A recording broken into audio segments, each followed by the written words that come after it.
लगता है तुमको? क्या किया है तुमने? मेरी छोड़ो, तुम यहाँ क्या कर रही हो? 2 दिन में शादी है ना तुम्हारी, जाओ तैयारियां करो। मैंने तुमको कहा है ना कि मैं तुम्हारे पीछे नहीं आऊंगी, फिर भी तुम ये हमला करने से रुक नहीं रहे हो ना। क्या चाहते हो तुम राघव मुझसे? हमला? मैंने? और मैं क्या चाहता हूँ? मैं तुम्हारा चेहरा सबके सामने लाना चाहता हूँ, तुम्हारा असली चेहरा। ध्रुव को बताना चाहता हूँ कि तुम उससे शादी नहीं करना चाहती, बस उसका फायदा उठा रही हो। और जैसे ही आ जाएगा तो ये सबके लिए अच्छा होगा, फैमिली के लिए भी और ध्रुव के लिए भी। तुम्हें सच में लगता है कि ऐसा होगा? ऐसा कुछ नहीं होगा राघव, मैं ध्रुव से शादी करूंगी। मैं अपना मन बना चुकी हूँ। और तुमको ऐसा क्यों लगता है कि मैं ध्रुव से शादी क्यों नहीं करूंगी? तो ये तो अच्छी बात है, तुम ध्रुव से शादी करोगी तो फिर ये गुस्सा किस बात का है? इनफैक्ट मुझे तो खुशी होगी कि तुम अपनी ये चालबाजी, अपना ये धोखा, ये सब पीछे छोड़ के लाइफ में आगे बढ़ रही हो। शादी की तैयारियां करो कीर्ति।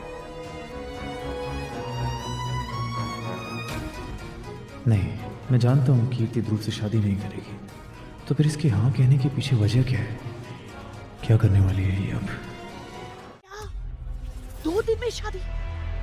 लेकिन कीर्ति और ध्रुव की शादी तो 15 तारीख को होने वाली थी ना। माँ अब ये क्यों हुआ, वो क्यों हुआ, ये सब मत पूछो मुझसे। मैं इन्फॉर्मर हूँ आपका बस। पंडित जी आए थे, उन्होंने तिथि निकाली, सब लोग मान गए, तो अब 2 दिन के बाद उनकी शादी हो रही है। आपका जो प्लान था ना कीर्ति को इस्तेमाल करके रीत और राघव को अलग करने का, बर्बाद हो गया। एक बार कीर्ति की शादी हो गई ध्रुव से, उसके बाद वो राघव के घर में वापस नहीं जा सकती। अरे उसकी माँ ही नहीं होने देगी ना ऐसा। कीर्ति की राघव को हासिल करने की जिद और पागलपन का जो इस्तेमाल करने वाले थे ना, हथियार बना के। भूल जाओ उसे, भूल जाओ। पर ये कैसे हो सकता है? और कीर्ति ने मुझे क्यों कुछ नहीं बताया? वीरेन, कहीं वो चिरकुट कीर्ति मुझे डबल क्रॉस तो नहीं करना चाहती? माँ आपके ना सारे सवालों का जवाब निकाल सकता था मैं, पर घर वालों ने ना 1 सेकंड नहीं ठहरने दिया मुझे वहाँ पर। माफी मांगता रह गया मैं उन सबसे, ऐसे कचरे की तरह उठाकर बाहर फेंक दिया मुझे। उसमें भी तेरी ही गलती है। 2 आंसू बहाकर अपने पापा को मना नहीं सकता था घर में रहने के लिए? तेरे पापा को बातों में कैसे उलझाया जा सकता है कितना आसान है, ये मैं अच्छी तरह से जानती हूँ। और वो पूनम, जब तेरी लाश आई थी ना, अरे वो झूठ-मूठ वाली, तब वो देखकर इतना रो रही थी, ऐसे बौरा गई थी कि मैं क्या बताऊं। उसका दिल तो मोम जैसा है, तू उसे भी अपनी बातों में नहीं लपेट पाया मूर्ख। माँ, पापा और पूनम, उस घर में जितने भी लोग हैं ना, सबसे ज्यादा नफरत पापा और पूनम की आंखों में देखी है मैंने अपने लिए। यहाँ अंदर रह के ना, आपको पता नहीं है वो लोग कितनी नफरत करते हैं हमसे। और अब हालात बदल चुके हैं, वहाँ पहले जैसे नहीं रहे, जहाँ बात को हम संभाल के ना बच के निकल जाया करते थे। अब उन सबको पता है कि आप कातिल हो और मैं आपका हर जुर्म में साथी। धीरे बोल, मत भूल कि तू जमानत पर जेल से बाहर है, मैं नहीं। वीरेन, मैं रात रात भर जेल की कोठरी में बैठकर ना बस यही सोचती रहती हूँ कि तेरे पापा, प्रतीक, दिव्या, पूनम सब कितने मतलबी हैं। उनका रिश्ता सूर्यवंशी परिवार से मेरी वजह से है और मुझे दूध में से मक्खी की तरह बाहर निकाल दिया और मेरे हिस्सों के पैसे पर ऐश कर रहे हैं। और ये सब रीत का किया धरा है। उसने सबको मेरे खिलाफ कर दिया है, सबको हमारा दुश्मन बना दिया है। रीत को अपने किए की कीमत चुकानी पड़ेगी। पर कैसे? अभी तो मैंने आपको बताया कि हमारे हाथ से सब निकल चुका है, यहाँ तक कि आपका सबसे जरूरी मोहरा था ना कीर्ति, वो भी खुर। मेरी समझ में नहीं आ रहा वीरेन, ये कीर्ति तो ध्रुव से शादी ही नहीं करना चाहती थी। कहीं वो मेरे साथ कोई बड़ा गेम तो नहीं खेल रही?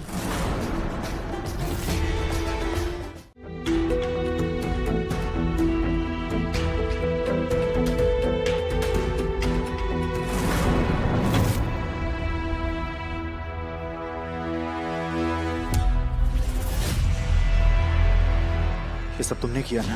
क्या?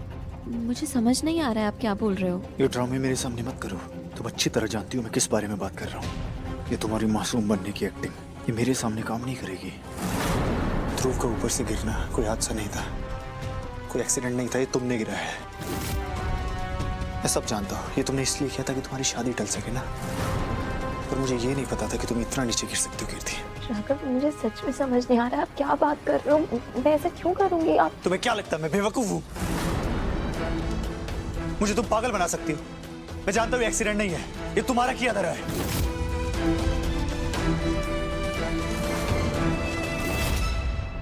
दूर रहो मेरी बहन से।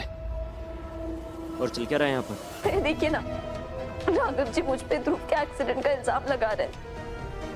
राघव बेटा, जो भी कुछ बोल रहे हो कुछ सोच समझ कर तो बोलो ना। अरे 2 दिन बाद कीर्ति और ध्रुव की शादी होने वाली थी और तुम कह रहे हो कि कीर्ति ने ध्रुव को छत से धक्का दे दिया, उसे जान से मारने की कोशिश की। माँ प्लीज उन्हें कुछ मत बोलिए। मुझे लगता है राघव जी बिल्कुल सही कह रहे हैं कि जो कुछ हुआ है ना सब मेरी वजह से हुआ है। ध्रुव मुझे प्रपोज करने के लिए छत पे चढ़ा था ना, अगर वो मुझे प्रपोज करने के लिए छत पे नहीं चढ़ता तो ये कुछ नहीं होता। हे भगवान, ये मुझसे क्या हो गया? माँ, मुझे इन सब चीजों में ध्रुव का प्यार नहीं देखना चाहिए था, बल्कि मुझे खतरा देखना चाहिए था। मुझे बोलना चाहिए था ध्रुव को कि ध्रुव तुम नीचे आ जाओ, तुम गिर सकते हो, लेकिन नहीं, मैंने ऐसा कुछ भी नहीं कहा। राघव जी आप सही कह रहे हैं, ध्रुव की इस हालत की जिम्मेदार मैं ही हूँ। शायद मैंने ये सोच लिया था कि मुझे भी थोड़ा सा प्यार पाने का हक है। मैं तो ये भूल गई थी कि मेरी खुशियां तो दूसरों की जिंदगी में सिर्फ ग्रहण लगाती है ना। वाह राघव, तुम्हारी दकियानुसी सोच की ना सचमुच कोई हद नहीं है।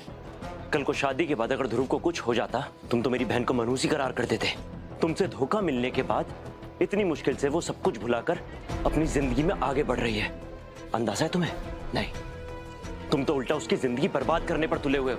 पहले इसके माथे पर मंडप में छोड़ी दुल्हन का ठप्पा लगा दिया और अब अपशगुनी होने की मोहर लगा रहे हो। भैया प्लीज आप कुछ मत बोलिए राघव जी को। मैं ही ध्रुव के इस एक्सीडेंट की जिम्मेदार हूँ। ये सब मेरी वजह से हुआ है। अब अगर राघव जी को मैं अपशगुनी लग रही हूँ तो वो सही कह रहे हैं ना, ये सब कुछ मेरी वजह से हुआ है, तो इनको क्या, दुनिया को यही लगेगा।